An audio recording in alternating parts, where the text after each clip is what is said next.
So my main reason for attending the conference is mostly the community, because I think the community in Switzerland is quite interconnected, and it's great to always see some of the same people and some new faces and connect with them.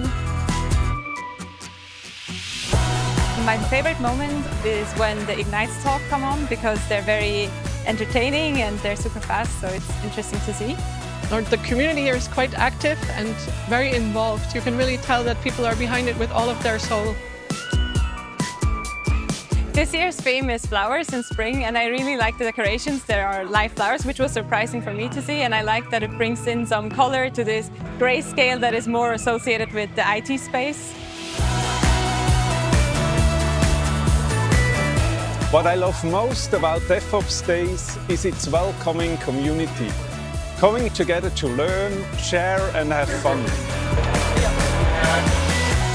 The conference offers valuable insights for attendees, meaningful engagement for sponsors and a supportive stage for speakers.